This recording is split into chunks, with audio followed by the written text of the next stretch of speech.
Goeiedag, my naam is Anushka Miller en baie welkom by die Blitsblits van hierdie week. En ook welkom by die Hervormde Kerk.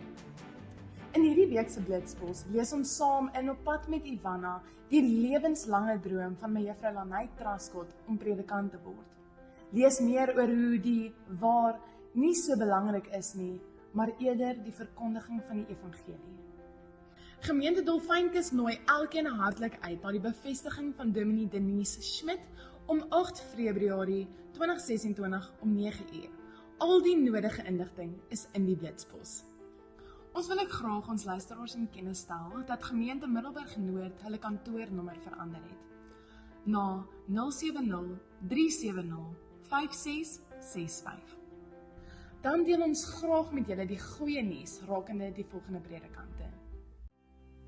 Dominee Gerard Stols het op 25 Januarie sy 35 jaar amptsjubileum in gemeente Westonaria gevier.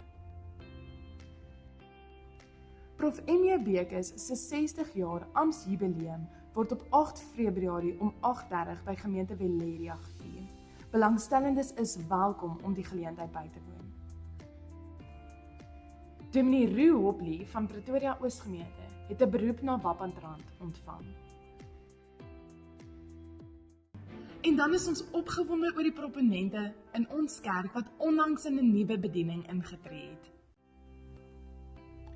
Die ordening van Dominee Elizabeth Rousseau het plaasgevind op Sondag 14 Desember 2025 in gemeente Stellenbosch, waar sy as jeugleraar bevestig is. Dr. Chris Leroux het haar bevestiging behartig. Die ordening van Dominee Karin Janneke het op Sondag 4 Januarie 2026 plaasgevind by gemeente Newcastle met die samenwerkende ooreenkoms met Glencoe.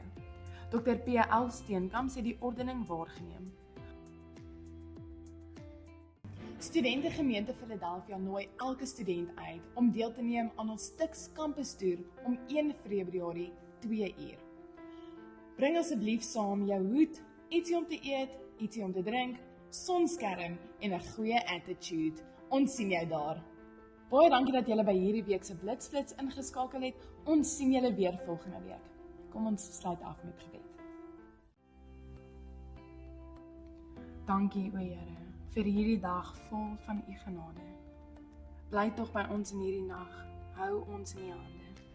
Ons wil u prys o Here. Ewig u naam ter ere. U is die lig. U gee ons krag.